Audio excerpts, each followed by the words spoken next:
नमस्कार. आज आपण एका खूप खूप महत्त्वाच्या विषयावर बोलणार आहोत. तो म्हणजे जनगणना 2027. आता जनगणना म्हटलं की अनेकांना वाटतं, अरे हे तर नेहमीचंच आहे. पण थांबा, यावेळची जनगणना आपल्या महाराष्ट्रासाठी एक टर्निंग पॉइंट ठरू शकते. का? आणि यात नेमकं काय वेगळं आहे? चला, हेच आज आपण समजून घेऊया. माझा सहभाग विकसित महाराष्ट्र हे फक्त एक घोषवाक्य नाहीये बरं का. हा या संपूर्ण मिशनचा, या मोहिमेचा आत्मा आहे. याचा अर्थ खूप सरळ आहे की जेव्हा आपण प्रत्येक जण यात सहभागी होतो तेव्हाच एका प्रगत, एका विकसित महाराष्ट्राची खरी पायाभरणी होते. म्हणजे आपला सहभाग थेट आपल्याच प्रगतीशी जोडलेला आहे. तर मग बघूया ही नवी पद्धत नेमकी आहे तरी काय. मी मगाशी म्हटल्याप्रमाणे ही जनगणना नेहमीसारखी नाहीये, अजिबात नाही. ही खूप वेगळी आहे. कारण यावेळेस टेक्नॉलॉजीचा वापर करून सगळी प्रक्रिया इतकी सोपी केली आहे की ती प्रत्येकाला सहज करता येईल. ह्या नव्या पद्धतीचं नाव आहे स्वगणना. इंग्रजीमध्ये आपण याला सेल्फ एन्युमरेशन म्हणू शकतो. आता हे काय आहे? अगदी सोपं आहे. आता आपल्याला कुणाची वाट बघायची गरज नाही. प्रत्येक जण आपली आणि आपल्या कुटुंबाची माहिती थेट सरकारी पोर्टलवर स्वतःहून आणि सगळ्यात महत्त्वाचं म्हणजे अगदी सुरक्षितपणे भरू शकतो. हे डिजिटल महाराष्ट्र बनवण्याच्या दिशेने एक मोठं पाऊल आहे, नाही का? आता बघा, जुन्या आणि नव्या पद्धतीतला फरक किती मोठा आहे. पूर्वी काय व्हायचं, गणक कधी येणार याची वाट बघावी लागायची. आता आता तसं नाही. आपण कधीही कुठूनही आपल्या सोयीनुसार ही माहिती भरू शकतो. पूर्वी हाताने कागदावर सगळं लिहिलं जायचं, आता थेट डिजिटल सबमिशन. आणि सगळ्यात भारी गोष्ट म्हणजे यामुळे फक्त वेळच नाही वाचत, तर आपल्या माहितीवर आपलं पूर्ण नियंत्रण राहतं. म्हणजे सोयीस्कर आणि जलद. ठीक आहे, ही नवीन डिजिटल पद्धत तर मस्त आहे. पण मुळात प्रश्न हा आहे की ही सगळी धडपड कशासाठी? इतकी अचूक माहिती गोळा करणं इतकं महत्त्वाचं का आहे? आणि याचं उत्तर खरं तर आपल्या सगळ्यांच्या रोजच्या जगण्याशी जोडलेलं आहे. हे जे आकडे गोळा होतात ना, ते फक्त नंबर नसतात. ते आपल्या भविष्याचा नकाशा असतात, एक ब्लूप्रिंट असतात.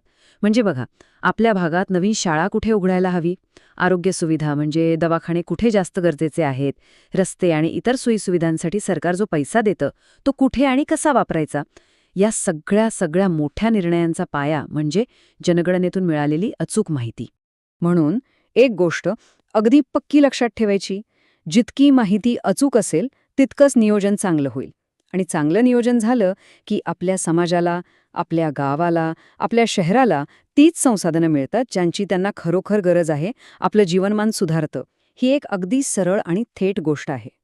मग आता प्रश्न येतो की ही प्रक्रिया करायची कशी?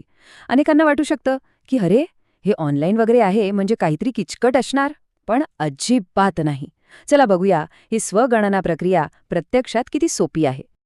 सगळ्यात आधी ही एकमेव अधिकृत वेबसाईट लक्षात ठेवा. पत्ता आहे se.census.gov.in.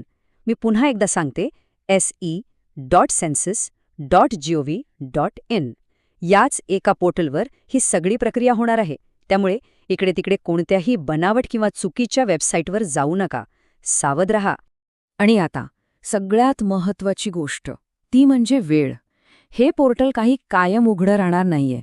यासाठी एक ठराविक वेळ आहे. फक्त 1 मे 2026 ते 15 मे 2026, म्हणजे मोजून फक्त 2 आठवडे. त्यामुळे या तारखा आपल्या कॅलेंडरमध्ये आत्ताच नोंदवून ठेवा. वेळेवर सहभाग घेणं खूप महत्त्वाचं आहे. आणि ही प्रक्रिया आहे तरी किती सोपी. तर फक्त 4 सोप्या पायऱ्या आहेत. पहिलं, आपला मोबाईल नंबर वापरून नोंदणी करा. दुसरं, त्याच नंबरने लॉग इन करा. तिसरं, आपली आणि कुटुंबाची माहिती व्यवस्थित अचूक भरा. आणि चौथं, सबमिट करण्याआधी सगळं एकदा तपासा आणि बटन दाबा. झालं. इतकं सोपं आहे. कुणीही आपल्या मोबाईलवरून किंवा कॉम्प्युटरवरून हे आरामात करू शकतं. आता ही प्रक्रिया यशस्वी व्हावी म्हणजे आपण जी माहिती देणार आहोत ती खरंच आपल्या राज्याच्या कामी यावी, यासाठी फक्त काही साध्या गोष्टी लक्षात ठेवायच्यात. सगळ्यात महत्त्वाचं, अचूकता. आपण जी काही माहिती भरत आहोत ती 100% बरोबर आहे याची खात्री करा. त्यासाठी हवं तर आपली महत्त्वाची कागदपत्र जवळ ठेवा.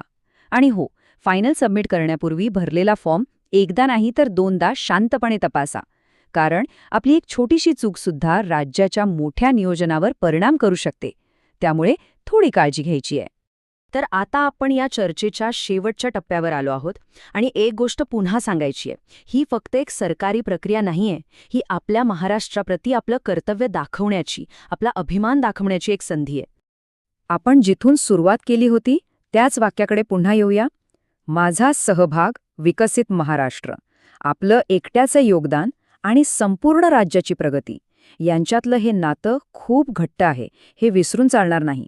जेव्हा आपण यात सहभागी होतो तेव्हा आपण फक्त आकडेवारी देत नाही, तर एका चांगल्या, एका विकसित महाराष्ट्राच्या निर्मितीमध्ये एक महत्त्वाचा वाटा उचलतो. आणि शेवटी एक महत्त्वाचा प्रश्न आपल्या सर्वांसाठी. जेव्हा आपल्या राज्याच्या भविष्याचा पाया रचला जातोय तेव्हा त्यात प्रत्येक घराची, प्रत्येक व्यक्तीची गणना होईल का?